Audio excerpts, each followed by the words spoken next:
వినిపించింది. వినిపించాలనే చెప్పాను. ఊకోరామ్. అరే చారు నువ్వు చక్కగా ఇంటికి పో. సరే అమ్మగారు. పదా. ఎప్పుడు ఎందుకు దాంతో? నాకు సెలవిచ్చారు బాబాయ్. బాయ్. నాకు సెలవిచ్చారు. బాయ్ అక్క. నాకు సెలవిచ్చారు. నాకు సెలవిచ్చారు. నాకు సెలవిచ్చారు. ఆహా, ఇంత ఆనందంగా ఉందేంటి? 10 పని దొరికేసినట్టు, బంగారు పొలాలు తోమినట్టు.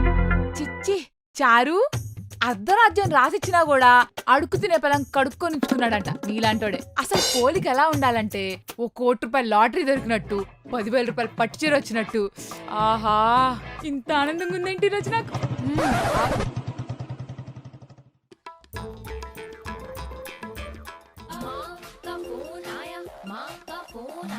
వీళ్ళేంటి ఇప్పుడు ఫోన్ చేశారు?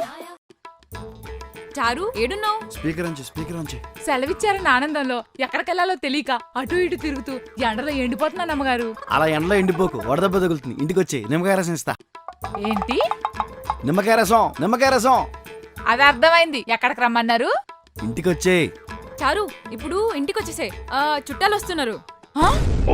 ఇప్పుడే కదమ్మగారు వరాలిచ్చే బాబాలా నాకు సెలవిచ్చారు. నీ సెలవు క్యాన్సిల్ అయిపోయింది. ఏ పని చేయకుండా డబ్బులు దబ్బేద్దామనే ఇంటికి వచ్చే. ఇది తూచి నేను ఒప్పుకోను. ఇచ్చినట్టే ఇచ్చి వెనక్కి తీసేసుకుంటారా? మీరు అసలు ఐటీ ఎంప్లాయీస్ కాదు, పొలిటికల్ లీడర్స్. చారు రామ్ అట్లనే అంటాడు గానీ నువ్వు అదంతా పట్టించుకోకుండా ఇంటికి రా. అలా కాదమ్మగారు, మీరు సెలవిచ్చారని ఫిక్స్ అయ్యి బ్లైండ్ గా మా ఇంటి దగ్గరకు వచ్చేసాను. అదే స్పీడ్ ఇంటికి వచ్చేసి పని చేసే. చిచ్చి, ఎన్ని కలలు కన్నాను. దేవుడిచ్చిన వరాన్ని పూజారు లాక్కెళ్ళినట్టు, ₹1,00,00,000 టికెట్ కి ఒక్క నెంబర్ మిస్ అయినట్టు, తెచ్చుకున్న బ్రెడ్ ముక్కని కుక్క పిల్ల లాక్కెళ్ళినట్టు ఇలా సెలవిచ్చి అలా లాగేసుకున్నారు. దేవుడు వచ్చే జన్మలో అయినా సరే నన్ను 10 ఇళ్లకు ఓనర్ని చేసి మా శిల్ప అమ్మగారిని 10 ఇళ్లకు పర్మనెంట్ చేయాలి. అప్పుడు వాళ్ళకి నా బాధ అర్థమైంది. అమ్మయ్యా, వచ్చినావా చారు? ఇంటికి చుట్టాలు వస్తున్నారంట, హెల్ప్ చేస్తామని పిలిచినా. మీరెళ్ళాలి గాని వాళ్ళు రావడం ఏంటి అమ్మగారు? మేం పోదామని అనుకున్నాం కానీ వాళ్ళు వస్తామని కాల్ చేసిరు. ఇంకెందుకులే అని సరే అన్నా. చారు, బాగా ఆలోచించు. నీ సెలవు లాగేసుకున్న వాళ్ళని ఇంటికి రాకుండా చూడాలి. అవునమ్మగారు, ఎవరొస్తున్నారు మన ఇంటికి? మీ సార్ వాళ్ళ చుట్టాలే, ఏదో పనుండి వస్తున్నారంట. మీకేమన్నా పిచ్చా? గట్లన్నవేంది? లేకపోతే ఏంటమ్మగారు, చుట్టాలు వచ్చి వెళ్తా అంటారు కానీ వెళ్ళనే వెళ్ళరు. అసలు మీరు ఇక్కడికి రాకముందు మీ ఇంటికి ఎవరైనా వచ్చేవాళ్ళ? లే. మరి వారం రోజులని వస్తారు, 4 రోజులు ఉంటారు. అసలే ఎండాకాలం, ఏసీలు వేయాలి, కావాల్సిన అన్ని వండి పెట్టాలి. మధ్య మధ్యలో మజ్జిగలు, కూల్ డ్రింక్లు, ఇంకా బ్రేక్ఫాస్ట్లకి, భోజనాలకని బయటికి వెళ్ళాలి.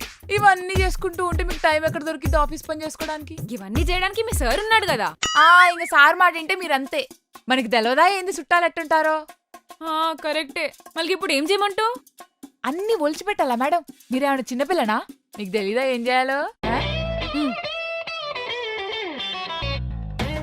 రామ్, నువ్వేం చేస్తావో నాకు తెలియదు. వాళ్ళు మాత్రం మన ఇంటికి రావద్దు, మనమే ఆడిపోదాం. నువ్వేం చెప్పాక రామ్, నేను వినను. సరే అమ్మగారు, నేను వెళ్ళి పని చేసుకుంటాను. ఇంకెందుకులే, వాళ్ళు వెళ్ళిపోతారు కదా. నువ్వు ఇంటికి పోయి ఎంజాయ్ చేయి, మేము వాళ్ళ ఇంటికి పోయి ఎంజాయ్ చేస్తాం.